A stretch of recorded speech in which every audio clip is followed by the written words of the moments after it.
This video explains the power of an ancient act from Scotland's past that is still alive, still in force today within the Union Treaty between Scotland and England. That act is called the Claim of Right Act 1689. So this video sets to explain it to you what it is. It's actually very important to the rights of Scotland's people, and it's also fully within the 1707 Treaty of Union. As I said, it's still active today. Before I talk specifically about the Claim of Right, I'd like to have a couple of screens to show you a little bit about the evolution of something called the people's sovereignty in the Scottish nation. This happened well before any country in Western society today. Scotland was formed as a Celtic society in the year 845 AD, originally called Alapa. It has had a kingship between the people, the ruler and the land. This at the time was known as the Ductas, and it was all about recognition of power and mutual respect and laws within society. It was more of a parallel level society than we have today, which is more hierarchical. Time passed, and in 1286 an organisation called the Guardians of the Realm was created to guide Parliament and the ruler about the rights and ownership of Scotland. This was a Guardian of the Realms included the Church, the boroughs, the landowners and the ordinary people. Further, in 1310, the clergy declared that the monarch's authority as coming from the people, not a divine being as in England, but first equal with the people. In 1319, there was a charter called the Act of Stockit, which came into place originally in Aberdeen and then spread across Scotland. And this was where the boroughs, any extra money they could put aside by law for the common good of the ordinary people, specifically the poor. And that law is active and used today right across Scotland, over and above any acts that come from Westminster. Then the 1320 Declaration of Arbroath reaffirmed the people's sovereignty. As a side statement, the Declaration of Arbroath forms the basis of the American Declaration of Independence from the 18th century. The Guardians of the Realm were changed more legally in 1552 to the Convention of the States to get more formally common policy for the adoption of Parliament. From 1592 to 1707, the Scottish Parliament acknowledged formally in law the sovereignty of the people, and they offered them salvo, which was an abbreviation for an act that actually allowed them to go to each session of Parliament and challenge any legislation that prejudiced the rights and freedoms of the people in Scotland. This ability was actually made law in 1633. Eventually the Union Act with England happened in 1707, and there was a thing called the Claim of Right, written in 1689, that went into this act, and that's the Claim of Right, which I'm now going to talk about. And it allowed for a means of escape, the right to contract out if they felt that they had been wronged, if the people had been wronged. Using this with the Union Treaty and with the rights of the Claim of Right, nationalist MPs in Scotland, particularly in 2015 when they had 57 of the 59 seats in Parliament at Westminster, and also over 50% of the total electorate, they could have caused the constitutional crisis. They could have got us our independence. We could have been independent several years before today, but they chose nothing. They did nothing. If you want more detail about the path to come to the claim of right, which I'm now going to talk about, look at the YouTube video called Sovereignty of the Scottish Peoples. The claim of right was passed by the Convention of the Estates in 1689. One of its purposes was to depose King James VII, Second of England, because he was pushing the country towards the Roman Catholic faith. He had also not taken the oath of ascendancy to be monarch of Scotland.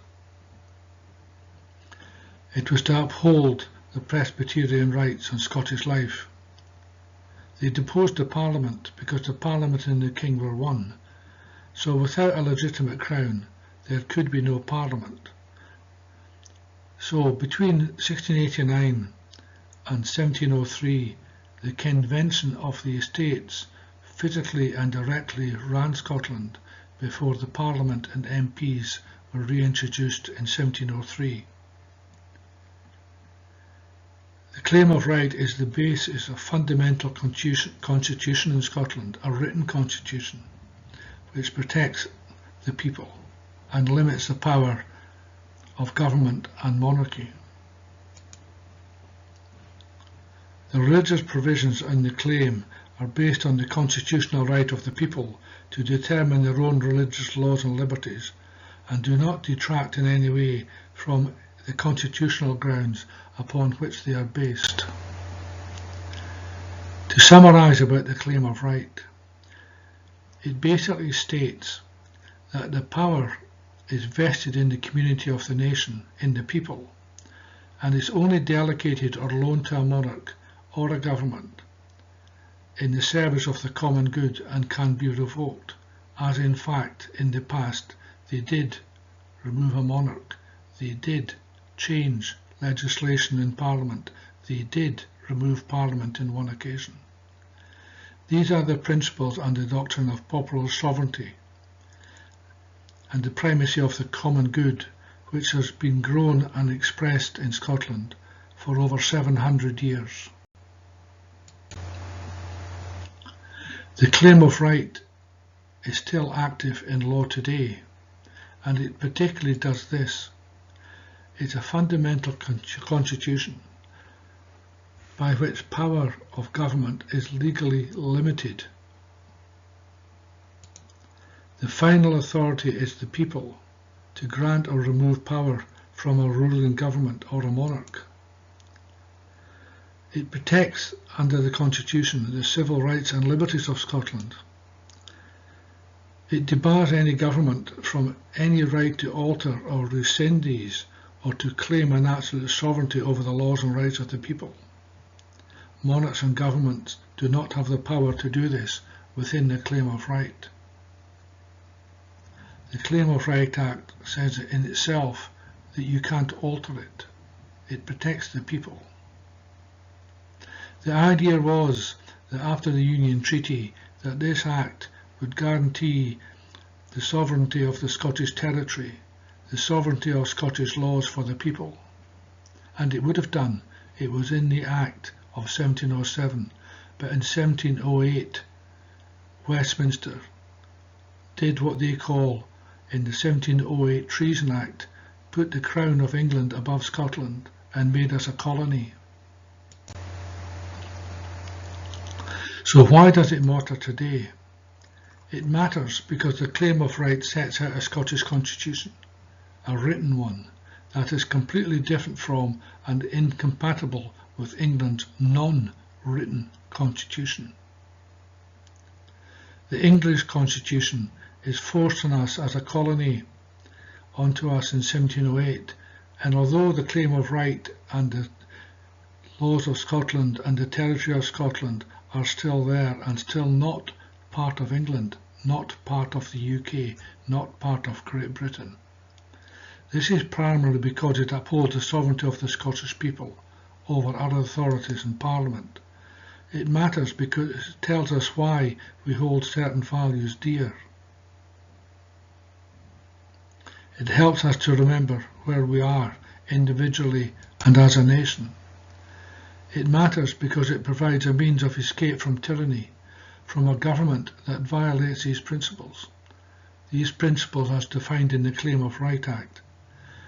The escape route is the power of the Scottish people to sack an oppressive and corrupt government, not through Parliament or law courts, but through a tribunal known as the Convention of the Estates, and replace it with one that will serve the common good of the people. We can depose government in law. It matters because the Claim of Right empowers this tribunal to act as a parliament to reinstate civil rights and freedoms. In other words, because it empowers the people to save themselves from the injustice, hunger, inequality, austerity, and any desperation being caused by the wealthy, privileged and greedy. It is an extremely powerful constitution. To sum up, the Constitution matters to our knowing of who we are and where we come from. It matters in our understanding of how we got to where we are today. It is our rights, and it matters above all to the kind of nation and the kind of world we have the right and the power to choose, to create for ourselves. When Scotland gets its independence back and its liberation, this constitution, this ancient constitution, still legally there today but suppressed by the colonial power, could be reinstated, and we could get the power back to the people. The nearest analogy today to this working in the world only works in Switzerland, and Switzerland only. But this act, this ancient act, went further. So this is the heart of the Scottish Constitution. It is still in force in principle and under international law, although not in practice. We know this because the principles of Scottish popular sovereignty was affirmed by the Claim of Right also in 1989, and it was produced by the Scottish Constitutional Convention, which set out to create our Parliament, which it did in 1999, albeit a colonial Parliament with hindsight. But they stated and reiterated in 1989 the 1689 Claim of Act, and it is 1689 Act that it is within the UK Parliament. But the UK Parliament confirmed the 1689 Act. It also confirmed the 1689 Act in 2012 and again in 2018. Here is a facsimile, a poor copy of the actual Claim of Right Act 1689. Later I'll give you a link on the computer where you can actually get that in modern English. If you search in Google Claim of Right Act UK Parliament or Westminster Parliament or Houses of Commons, you'll see the box on the left that clearly states in the crossbar the status is current legislation.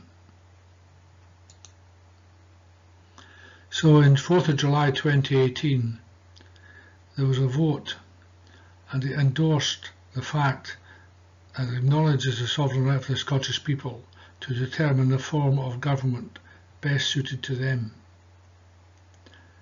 It didn't do this, of course, and it has no intention of doing it. We did get a referendum for independence vote in 2014, but that was only because opinion polls showed that we would lose. There's a whole heap of things that went wrong and were poorly done during that process. Even the voting franchise was wrong. There'll be a video from me later in my series to explain this. Even Wikipedia recognises where it is.